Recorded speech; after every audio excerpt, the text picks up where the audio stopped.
There is a particular kind of madness that only emerges when brilliant minds become convinced that the pursuit of knowledge justifies any cost. The history of nuclear science is filled with those moments, points where the boundary between scientific curiosity and reckless endangerment of human life simply dissolved, replaced by a cold, almost clinical willingness to push further than anyone had gone before, regardless of the consequences. We are not talking about the atomic bomb. Everyone knows about Hiroshima and Nagasaki. We are talking about something more disturbing, the experiments that happened in the shadows. The ones conducted on soldiers who were never told what they were being exposed to. The ones where scientists themselves became the test subjects, driven by an arrogance so profound that they genuinely believed their own genius would protect them. The ones where entire islands were rendered uninhabitable for thousands of years in the name of data collection. The ones the government classified for decades because the truth was simply too dark to be made public. These are not rumors. These are not conspiracy theories.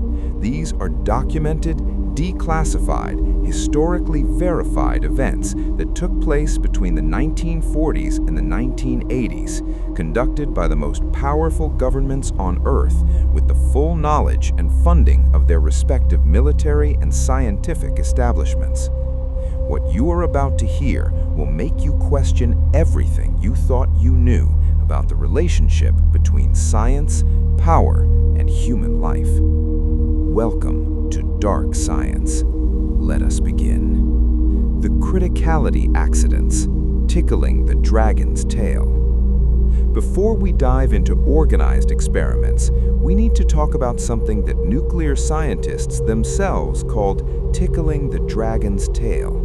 This was their informal name for criticality experiments, tests designed to push a fissile material as close as possible to the point of a self-sustaining chain reaction without actually triggering one. The dragon's tail in this metaphor was the moment of criticality, and tickling it meant getting as dangerously close as possible.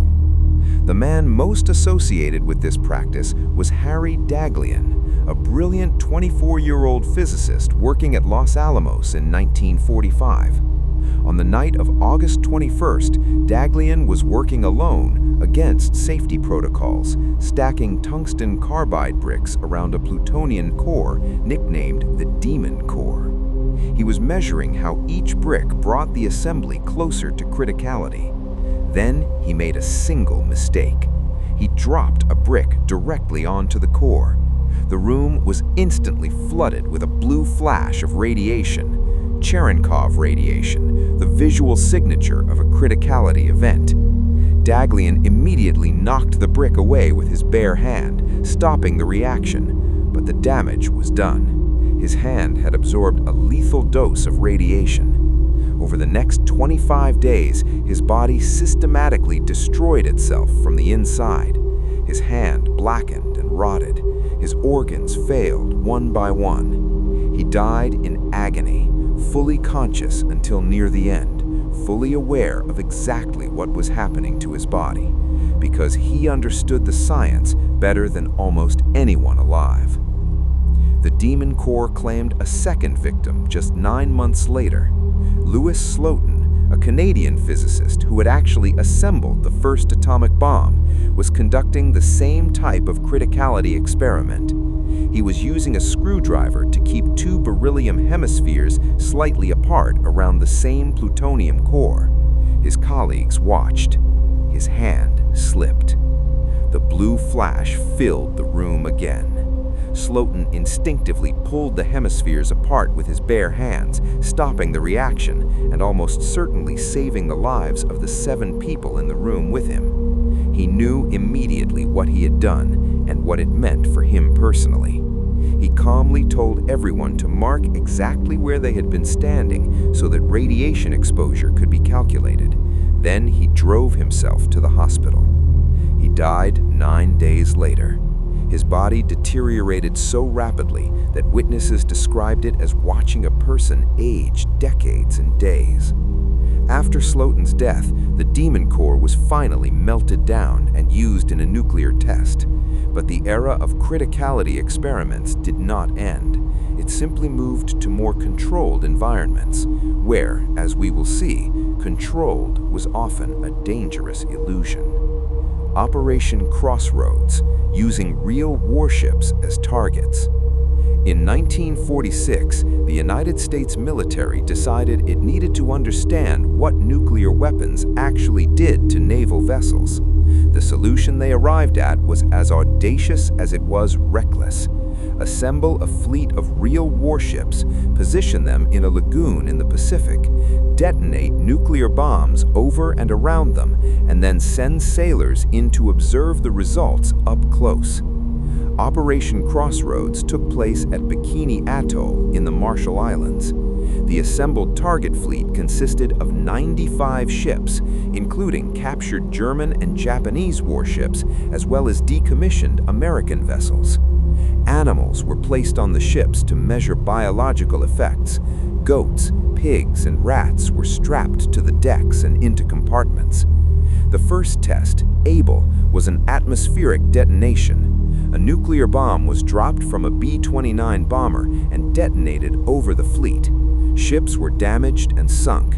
The animals that survived were brought aboard the support vessels for examination, still alive, still radioactive, handled by sailors with little to no protective equipment. But it was the second test, Baker, that truly demonstrated how profoundly the military underestimated what they were dealing with. Baker was an underwater detonation. The bomb was suspended beneath the surface of the lagoon and detonated. The result was a column of radioactive water nearly 2 kilometers high that rained back down onto the entire fleet, coating every ship, every surface, every piece of equipment with a layer of radioactive contamination so thorough that it proved essentially impossible to remove. Sailors were then sent aboard the contaminated ships to scrub them down with soap and water. They used their bare hands. Some ate their meals on the contaminated decks. The officers in charge genuinely did not understand or did not care that the radioactive particles could not simply be washed away. The long-term health consequences for the sailors who participated in Operation Crossroads were devastating. Cancer rates among the veterans of the operation were significantly elevated. Many died young. Most received no compensation, no acknowledgement, and no medical monitoring for decades. Meanwhile, Bikini Atoll itself remained contaminated. The indigenous Bikinian people who had been relocated before the tests with the promise that they could return never truly got their home back. The atoll is still considered unsafe for permanent habitation today, nearly 80 years later. The Castle Bravo test, the worst nuclear accident in American history. On March 1, 1954, the United States military detonated a thermonuclear device at Bikini Atoll that was supposed to yield approximately 6 megatons of explosive force. What actually happened was something that the scientists involved had specifically been warned about and chose to ignore. Castle Bravo yielded 15 megatons, 2.5 times the predicted yield, making it the most powerful nuclear device ever detonated by the United States and one of the largest nuclear explosions in history. The reason for the catastrophic miscalculation was a deliberate scientific decision. The weapons designers knew that one of the isotopes in the fuel, lithium-7, might contribute to the reaction under certain conditions. They chose to proceed anyway, betting that the contribution would be minimal. They were catastrophically wrong. The lithium-7 not only contributed to the reaction, it amplified it explosively. The fireball was nearly 7 kilometers wide. The crater left in the ocean floor was 2 kilometers across and 76 meters deep. The mushroom cloud rose to an altitude of 40 kilometers in less than a minute. But the true horror of Castle Bravo was not the explosion itself.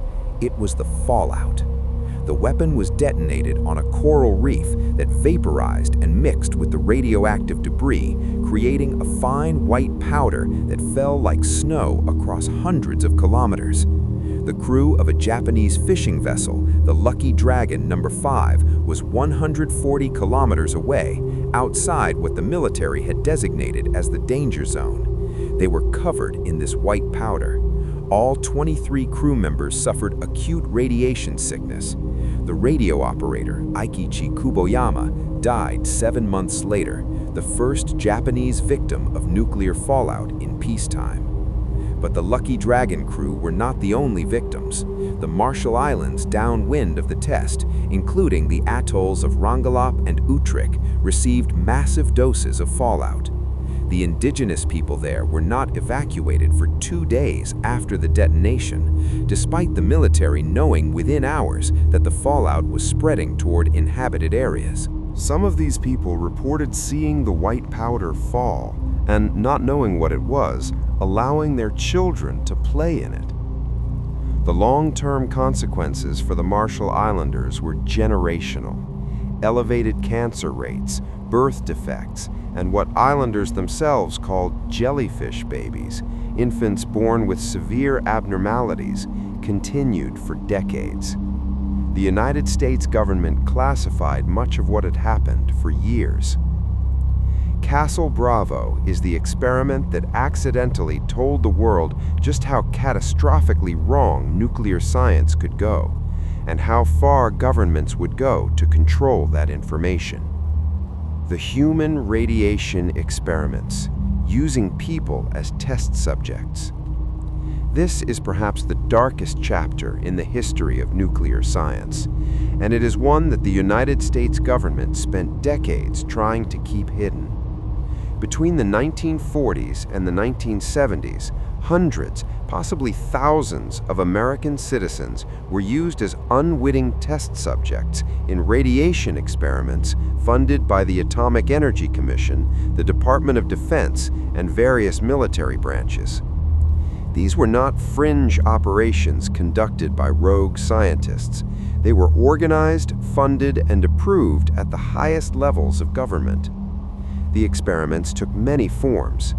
Terminally ill cancer patients were injected with plutonium to study how the human body processed and excreted the element. These patients were told they were receiving experimental treatment.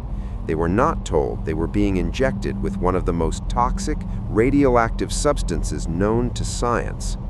Some of them were not even told they had cancer.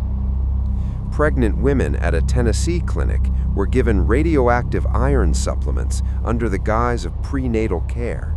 The real purpose was to study how radioactive materials crossed the placental barrier. The women were poor, many were black, and none were informed of the true nature of what they were ingesting.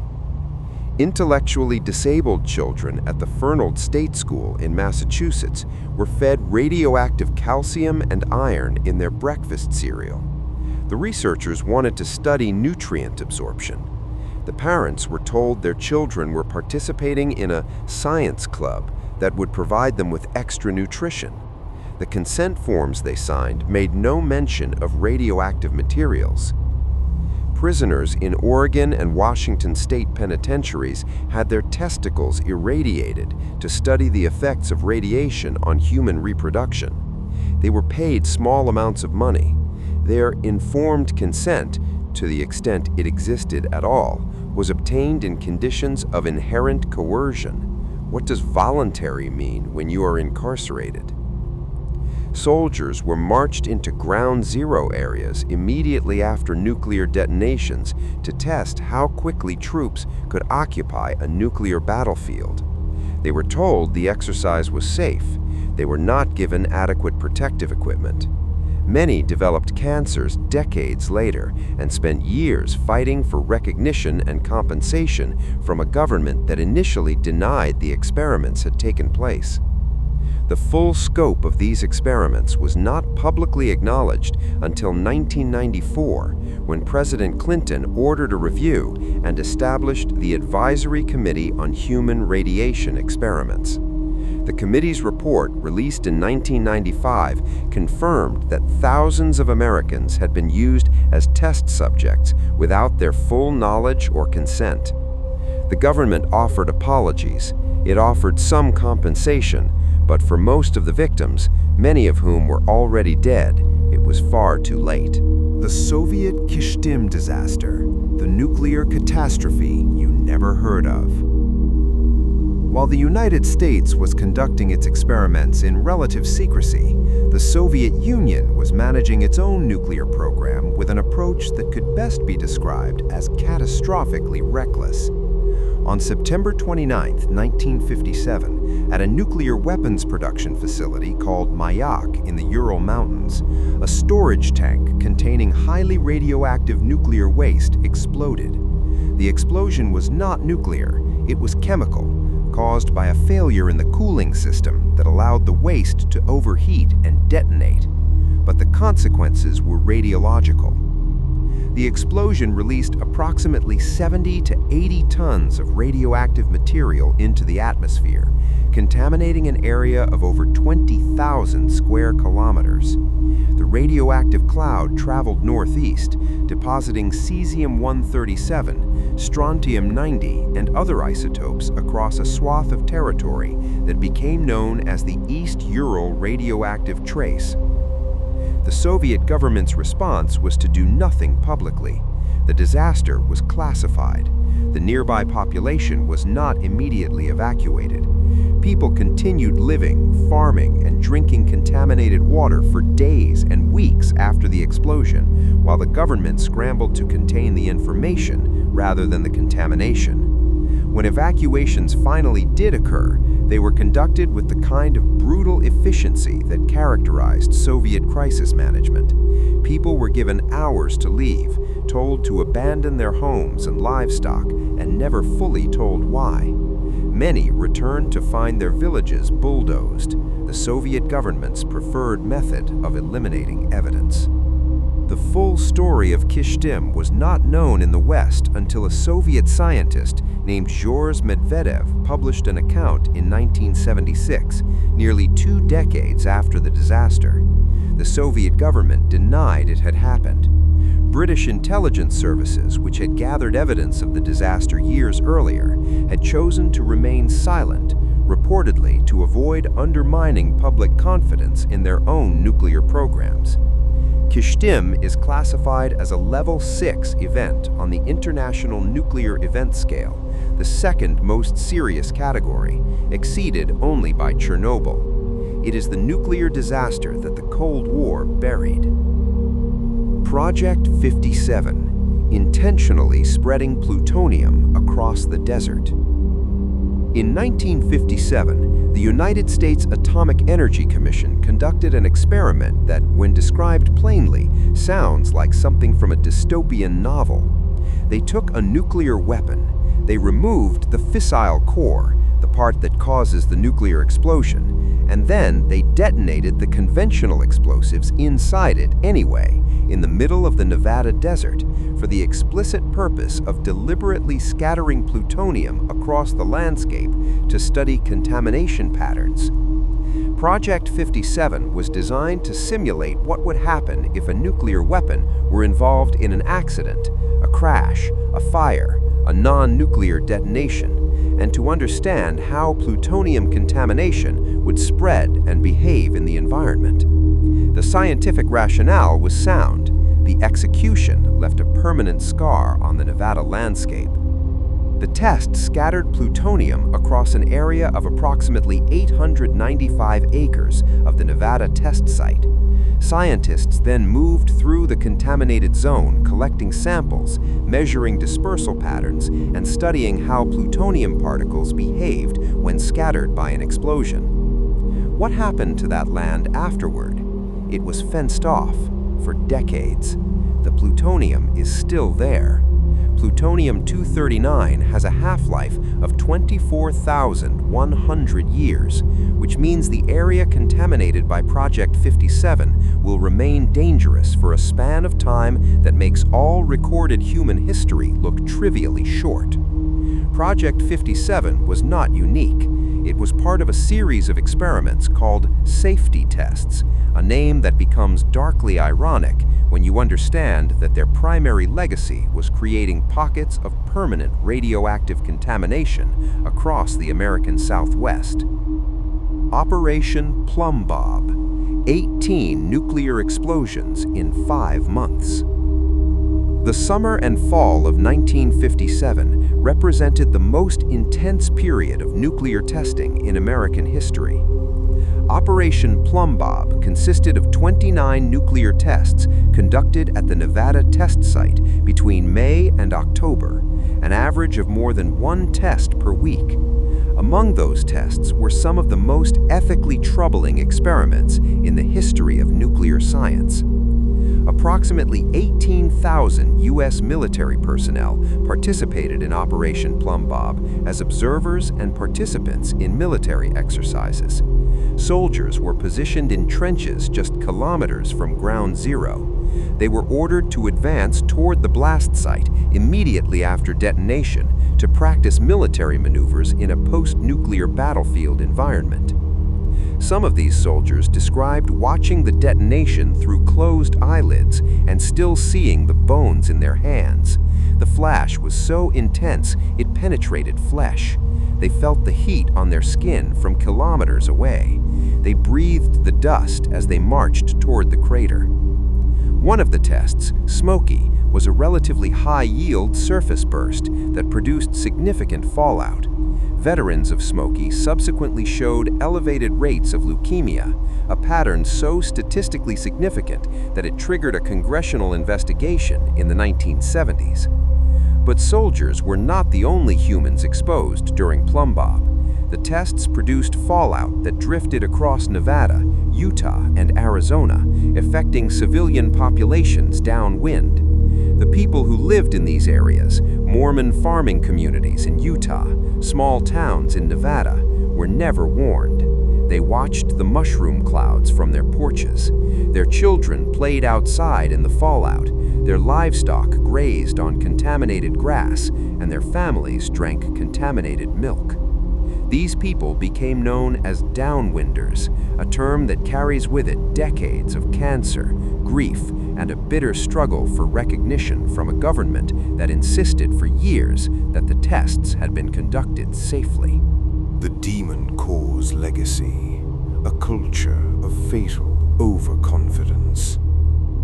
The story of the Demon Core, the plutonium sphere that killed 2 scientists, reveals something important about the culture that produced the most dangerous nuclear experiments. It was not ignorance, it was arrogance. The physicists who worked at Los Alamos in the 1940s were among the most intelligent human beings alive. They understood radiation. They understood criticality. They understood, in precise mathematical terms, exactly what would happen if an experiment went wrong. And they did the experiments anyway, alone, after hours, without safety observers, using screwdrivers as the only barrier between themselves and a lethal chain reaction. Why?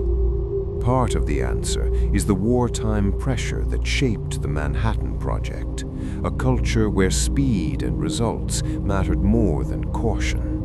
But the project ended in 1945. The criticality experiments continued well into the 1950s. The real answer is something darker. These men had looked into the heart of the atom and emerged feeling invincible.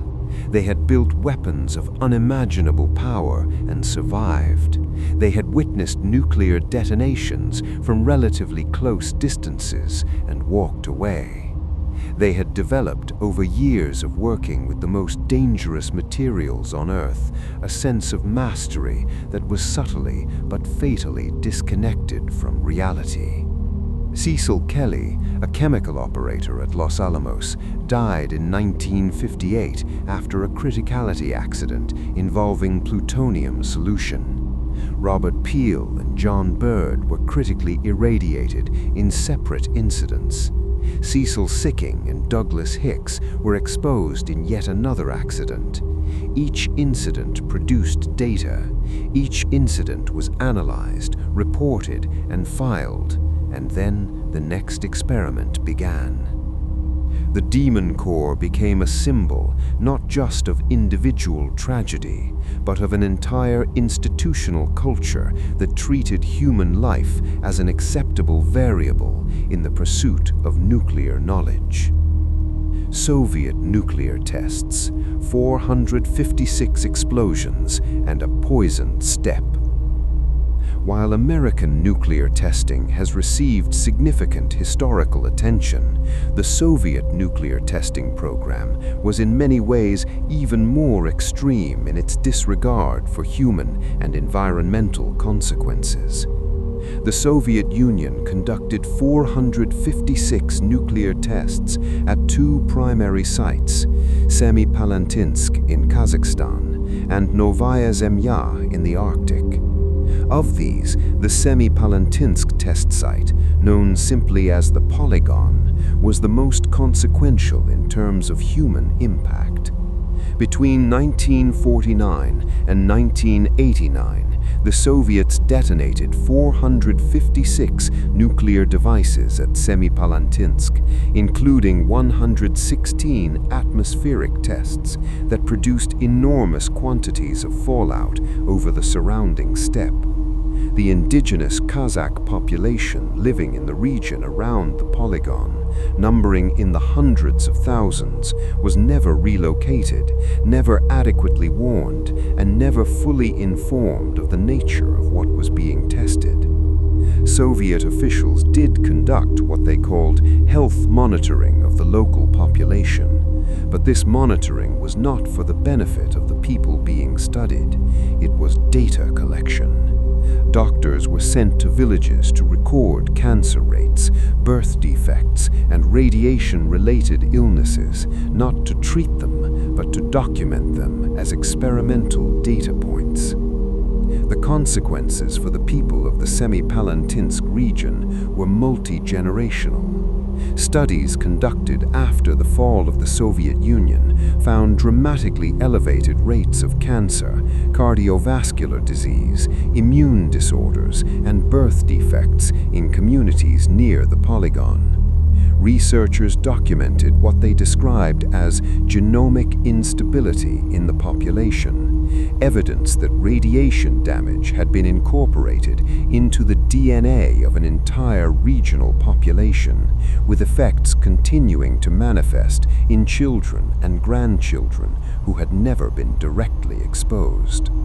The land itself remains contaminated.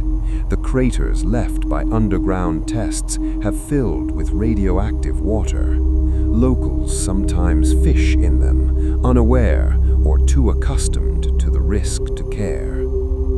Operation Tovarich, the Tsar Bomba and the Limits of Insanity. On October 30th, 1961, the Soviet Union detonated the largest nuclear weapon ever constructed. Tsar Bomba, formerly known as AN-602, yielded approximately 50 megatons of explosive force. To put that in perspective, it was more than 3,300 times the power of the bomb dropped on Hiroshima.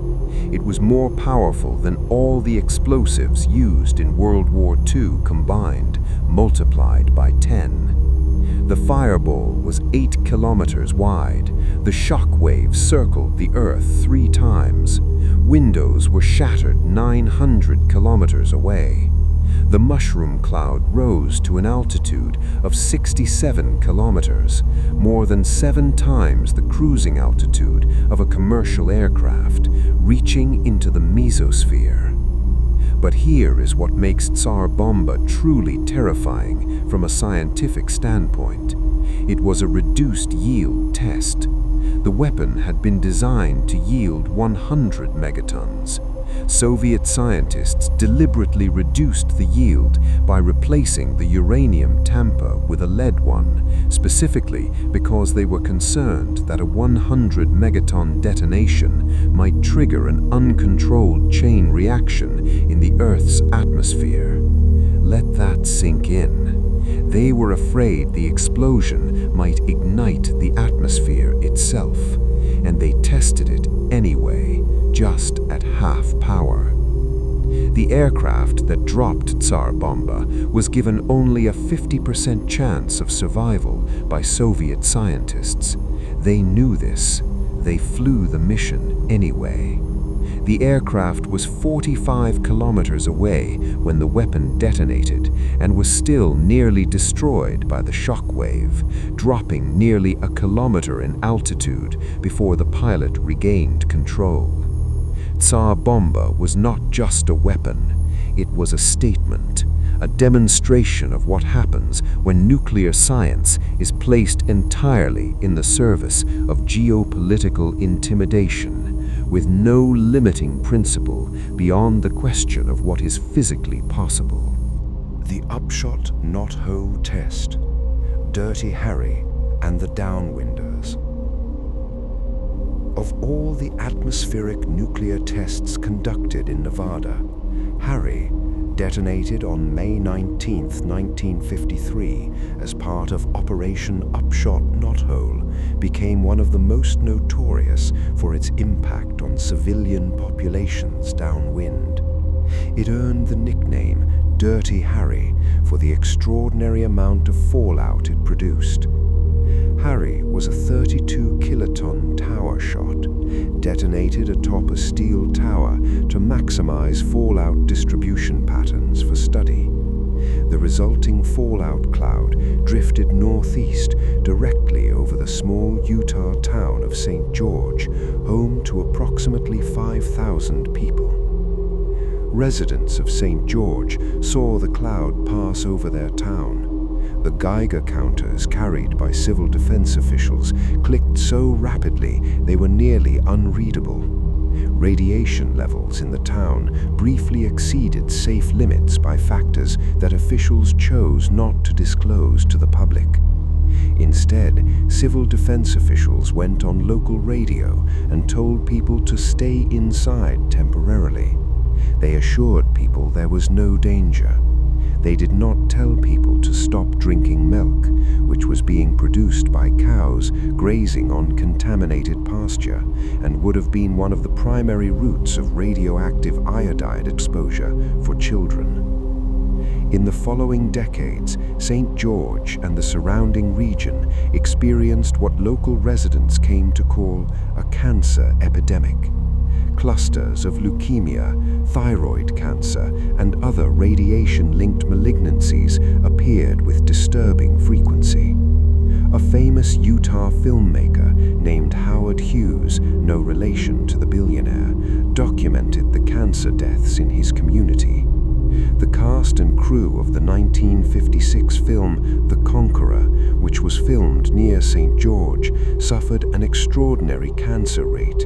Of 220 cast and crew members, 91 developed cancer and 46 died of it, including John Wayne, Susan Haywood, and director Dick Powell.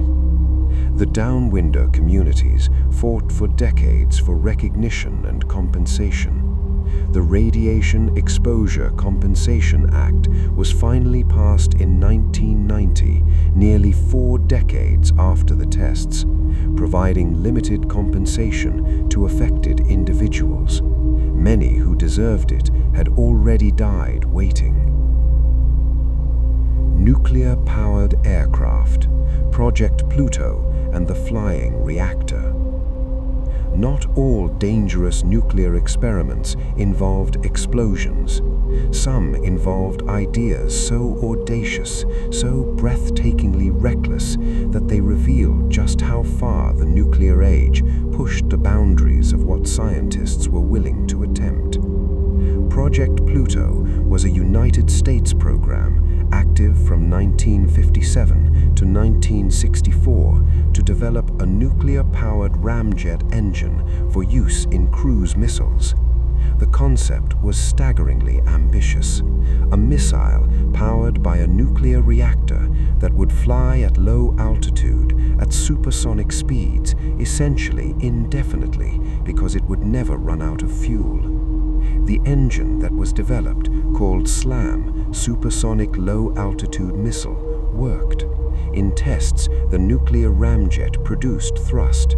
It could, in theory, power a missile that would fly for weeks, crossing entire continents at treetop level, delivering nuclear warheads, and then continuing to fly, spewing radioactive exhaust from its unshielded reactor over everything it passed over. The weapon was so dangerous that it was eventually cancelled, not because it didn't work, but because military planners realized that a weapon that irradiated everything it flew over, including friendly territory, presented strategic problems that outweighed its advantages. The test reactors for Project Pluto were operated in the Nevada desert. The exhaust from the unshielded reactor was vented directly into the atmosphere. Scientists and engineers working on the project were exposed to radiation levels that would be considered completely unacceptable by modern standards. Project Pluto represents one of the purest examples of nuclear-age thinking at its most extreme. A weapon designed to be not just destructive, but permanently environmentally contaminating. A flying radioactive catastrophe that would keep killing long after the warheads it had already detonated. The SL-1 reactor explosion, 3 deaths and a mystery. On the night of January 3rd, 1961, at a remote military nuclear reactor facility in Idaho called SL-1, something happened that remains one of the most bizarre and disturbing nuclear accidents in history. The SL-1 was a small experimental reactor being used to develop compact nuclear power systems for remote military installations. On that January night, 3 Army soldiers were performing routine maintenance, reinserting a central control rod that had been removed during the procedure. One of them pulled the rod out too far, by approximately 50 centimeters more than it should have been withdrawn. The resulting power surge lasted 4 milliseconds. In that fraction of a second, the reactor went from idle to 20,000 times its normal operating power. The water inside the reactor flashed to steam instantaneously.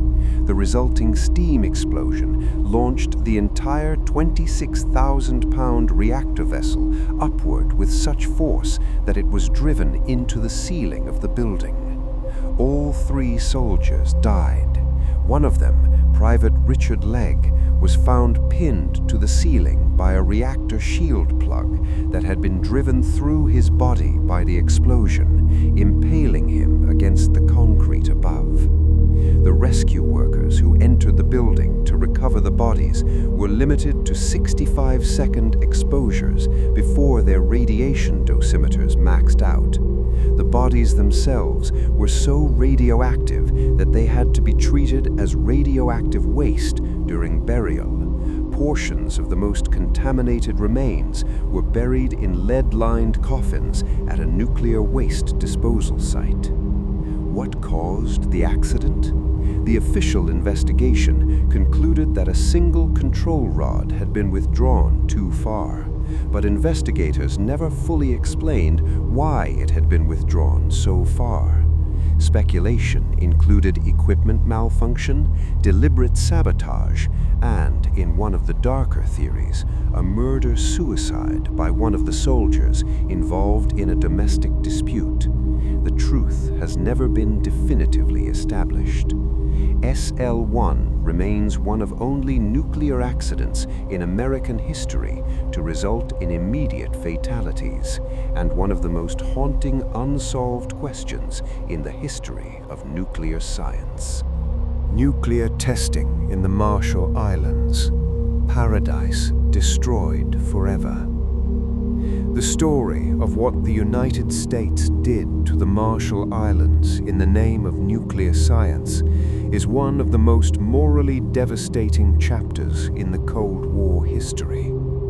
Between 1946 and 1958, the United States conducted 67 nuclear tests in the Marshall Islands, an archipelago of coral atolls in the Pacific that was at the time a United Nations Trust territory under American administration. The people of the Marshall Islands, the Marshallese, were told their sacrifice would benefit all of mankind. They were relocated from their home atolls. They watched from a distance as their ancestral lands were vaporized, submerged, and irradiated. They were promised they could return. Most of them never truly could. Bikini Atoll, the primary test site, received the equivalent of 7,200 Hiroshima bombs worth of radioactive fallout across the 12-year testing period. The coral reef ecosystem was obliterated. The soil became laced with cesium, strontium, and plutonium at levels that remain dangerous today. In the 1960s, the US government declared Bikini safe for return and resettled the Bikinian people. A few years later, further testing showed the food chain, particularly the coconut crabs and locally grown produce, was still dangerously contaminated. The people were evacuated again. Rongelap Atoll, which received heavy fallout from Castle Bravo, was resettled in 1957, despite evidence that contamination levels remained problematic. The Rongelap people suffered escalating rates of thyroid cancer, leukemia, and birth defects. In 1985, so desperate was their situation that they asked the environmental organization Greenpeace to evacuate them because their own trustee government would not. The legal and moral reckoning for what happened in the Marshall Islands has been partial at best. A nuclear claims tribunal, established in 1988, awarded the Marshallese over $2 billion in compensation, but the United States Congress never actually appropriated those funds. The Marshallese received a fraction of what was awarded.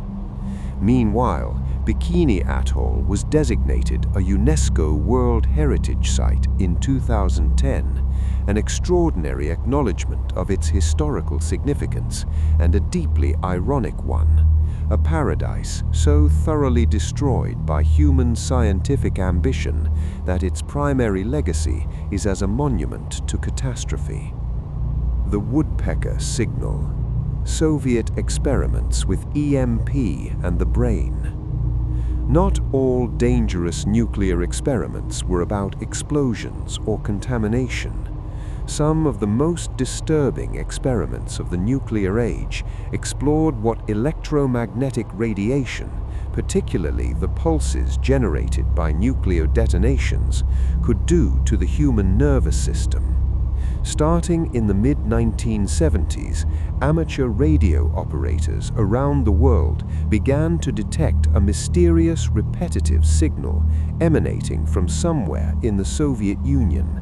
It pulsed at approximately 10 times per second with a distinctive rhythmic quality that led operators to nickname it the woodpecker. It was powerful enough to disrupt radio communications across entire continents. The signal was eventually identified as coming from an enormous over-the-horizon radar system, part of the Soviet early warning network. But what made it particularly disturbing was that the pulse frequency, approximately 10 Hz, falls within the range of human brainwave frequencies. Specifically, it is close to the alpha wave frequency associated with relaxed wakefulness. This was not a coincidence that escaped Soviet researchers. Alongside the legitimate radar applications, Soviet scientists were actively investigating whether electromagnetic fields in this frequency range could be used to influence human cognitive function, mood, and behavior, what they called psychotronic research.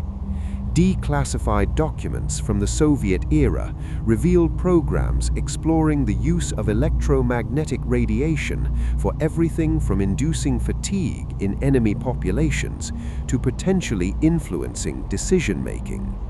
The extent to which these experiments moved beyond theoretical research into actual weapons development remains classified on both sides, because the United States, through programs like Project Pandora, was conducting its own research into biological effects of microwave and electromagnetic radiation on the human brain during exactly the same period.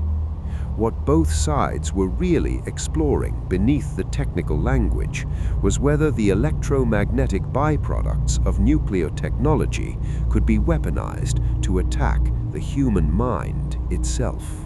There is a question that haunts the history of nuclear science, and it is not a comfortable one. Was it worth it? The knowledge we gained from the most dangerous nuclear experiments in history has given us things of genuine value. Nuclear medicine saves lives every day. Our understanding of radiation has informed safety standards that protect millions of workers in medical, industrial, and energy settings. The deterrence framework built around nuclear weapons, as morally troubling as it is, has arguably prevented direct military conflict between major powers for 80 decades. But the price was paid by people who did not choose to pay it. It was paid by Harry Daghlian, who worked alone at night and dropped a brick, by the sailors who scrubbed radioactive ships with their bare hands, by the pregnant women in Tennessee who were given radioactive iron and told it was prenatal care, by the children in Massachusetts who ate radioactive cereal and thought they were in a science club, by the Marshallese who watched their home atolls vaporize and were promised they could return, by the Kazakh communities who lived next to the polygon for decades and were used as data points, by the downwinders who drank contaminated milk and watched their neighbors develop cancer cluster after cancer cluster. These people did not choose to be part of these experiments. They were not asked, they were not warned, they were not compensated adequately, and many of them were not believed when they came forward with their stories. The history of nuclear experimentation is, at its core, a history of power, of who gets to decide what risks are acceptable and whose bodies bear the cost of those decisions. And the answer, consistently, across decades and across national boundaries and across ideological systems, was the same. The powerful decide, and the powerless pay. Dark science exists to make sure these stories are told, because the first step toward ensuring that the price of knowledge is never again paid the way it was in the nuclear age is knowing exactly what that price was and who paid it. If this made you question what you thought you knew, then you're already seeing things differently. Subscribe, because this is just the beginning. And if you felt something shift, even slightly, leave a like. I'll see you in the next experiment.